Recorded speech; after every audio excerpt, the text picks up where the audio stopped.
Now let's continue our today's topic. Why do we need elections? Elections की जरूरत क्यों है? What is the importance of election? Elections take place regularly in any democracy. There are more than 100 countries in the world in which elections take place to choose people's representatives. And we also read that elections are held in many countries that are not democratic. यानी elections जो होते हैं बेटा, जितनी भी democratic countries हैं सभी के अंदर रेगुलरली क्या होते हैं, इलेक्शंस होते हैं. रेगुलरली मींस कहीं पर 5 इयर्स के बाद, कहीं पर 6 इयर्स के बाद जो टाइम पीरियड फिक्स होता है. तो जितनी भी डेमोक्रेटिक कंट्रीज हैं सबके अंदर क्या होता है, रेगुलरली क्या होते हैं, इलेक्शंस होते हैं. वो अपने रिप्रेजेंटेटिव चूज करते हैं. ठीक है ना बच्चे? और यहाँ तक कि कुछ ऐसी कंट्रीज हैं जो नॉन डेमोक्रेटिक हैं, यानी डेमोक्रेटिक नहीं भी है, वहां भी इलेक्शंस होते हैं. डेमोक्रेटिक कंट्री में तो होते ही होते हैं, तो कई नॉन डेमोक्रेटिक कंट्रीज के अंदर भी इलेक्शन होते हैं. But why do we need elections? क्या जरूरत क्या है इन इलेक्शंस की? Let us try to imagine a democracy without election. तो एक इमेजिन करते हैं एक सिचुएशन को कि जब इलेक्शंस ना हो तो डेमोक्रेसी कैसे हो. A rule of the people is possible without any elections if all the people can sit together every day and take all the decisions. भाई ऐसी डेमोक्रेसी जिसके अंदर हम कहें कि इलेक्शन नहीं होते. पहली चीज तो वो डेमोक्रेसी हो नहीं सकती. लेकिन हम यहाँ पर बात कर रहे हैं कि अगर इलेक्शंस ना हो तो डेमोक्रेसी कैसी हो.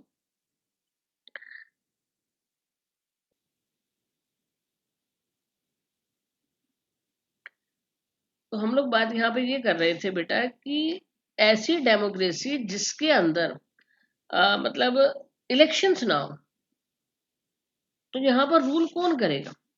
A rule of the people is possible without any election if all the people can sit together.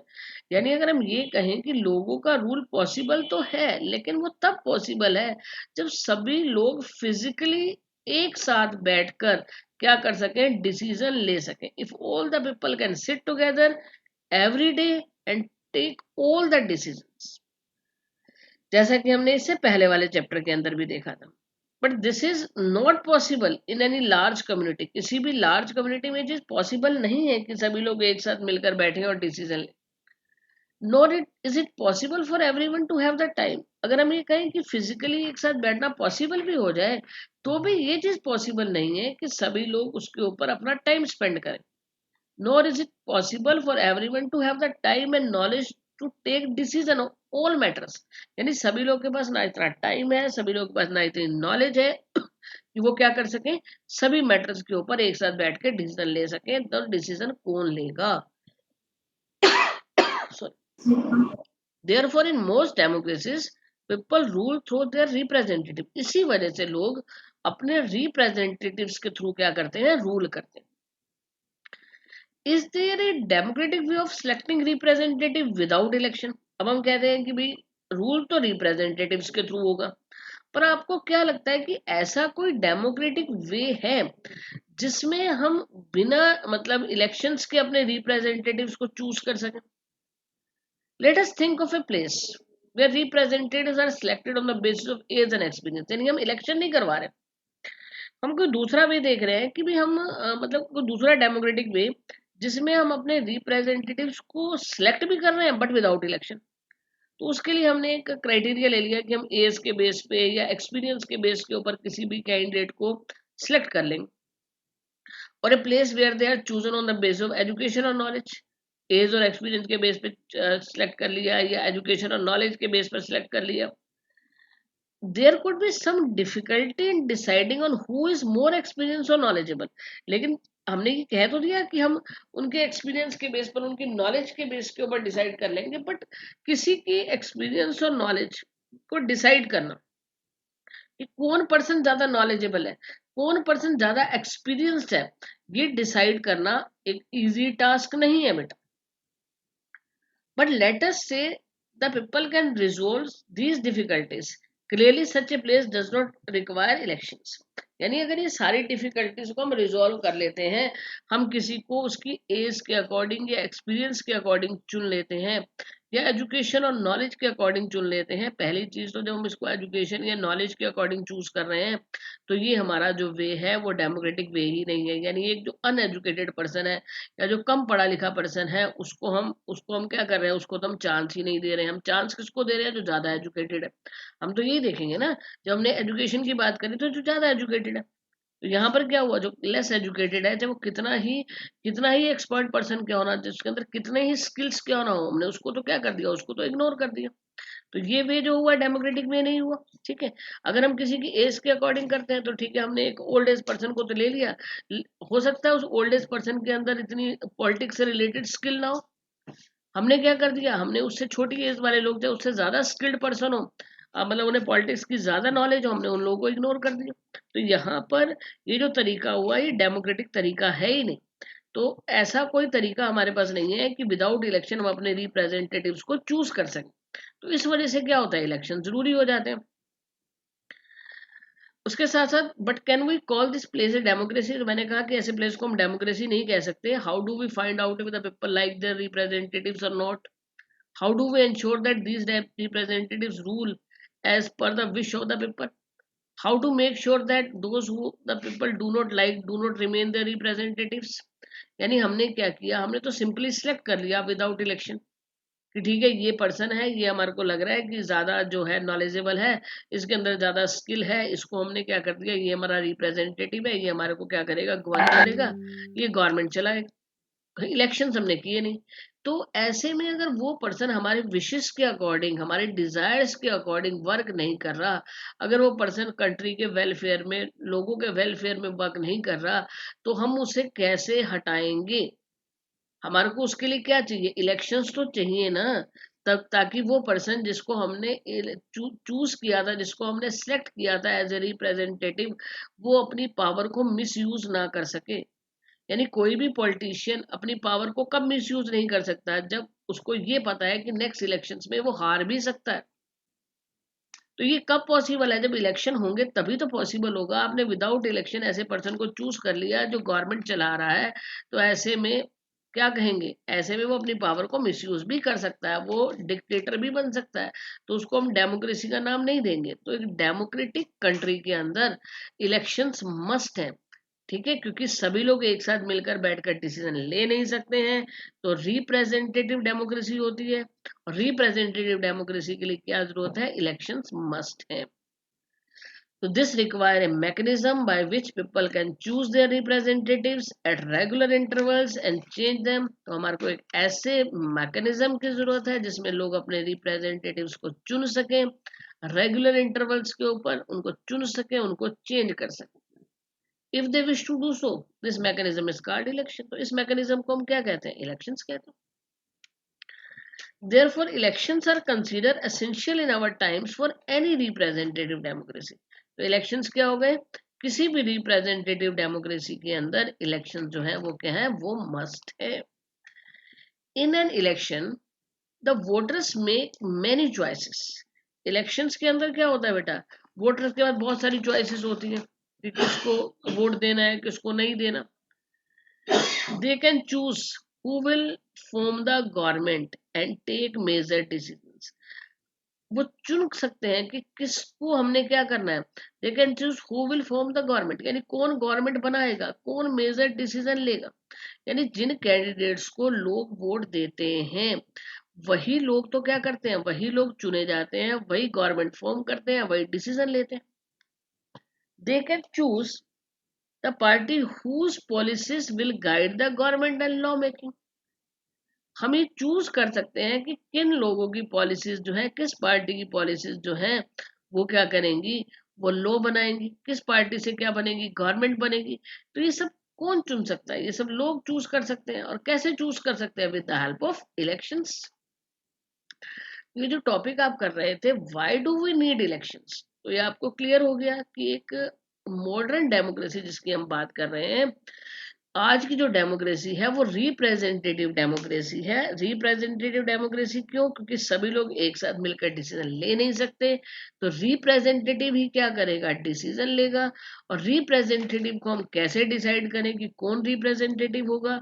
Without election representative को डिसाइड करने के लिए कोई भी डेमोक्रेटिक वे नहीं है। So there is a need of the mechanism.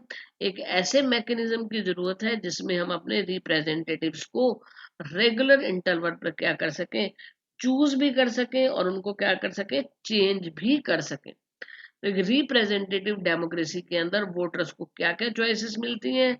उनको choice मिलती है कि ऐसे लोगों को चुने जो उनके लिए लॉ बनाएंगे, यानी हमें देखना है कि कौन हमारे लिए लॉ बनाएगा, हमें ये देखना है कि कौन गवर्नमेंट की फॉर्मेशन करेगा, कौन डिसीजन लेगा, ठीक है ना, लॉ मेकिंग बॉडी कौन होगी कंट्री के अंदर, ये सब चीजें वोटर्स के ऊपर डिपेंड करती है। नेक्स्ट आता है what makes an election democratic. क्या चीज एक इलेक्शन को डेमोक्रेटिक बनाती है बेटा? Elections can be held in many ways. All democratic countries hold elections. Elections कई तरह से होते हैं बेटा, जितनी भी डेमोक्रेटिक कंट्रीज हैं सबके अंदर इलेक्शंस होते हैं। हमने पहले भी डिस्कस किया, most non democratic countries also hold some kind of elections. Non democratic countries भी कई बार क्या करवाती हैं, यानी उनके अंदर भी इलेक्शन हो जाते हैं। Now how do we differentiate, how do we distinguish democratic elections from any other elections? तो हम डेमोक्रेटिक इलेक्शंस को किसी दूसरे इलेक्शन से कैसे डिफरेंशिएट कर सकते हैं? We have discuss many examples in the last chapter कि कहाँ पर जो है बेटा डेमोक्रेसी है, कहाँ पर खाली डेमोक्रेसी को प्रिटेंड किया जा रहा है। Let us recall what we learn there and start with a simple list of the minimum condition of a democratic election. उन्हीं में से कुछ को रिकॉल करते हुए हम कुछ पॉइंट्स लेके चलेंगे कि डेमोक्रेटिक इलेक्शन के लिए क्या मिनिमम कंडीशंस होनी जरूरी है। First, everyone should be able to choose. This means that everyone should have one vote and every vote should have equal value. यानी यहाँ पर क्या हो गया?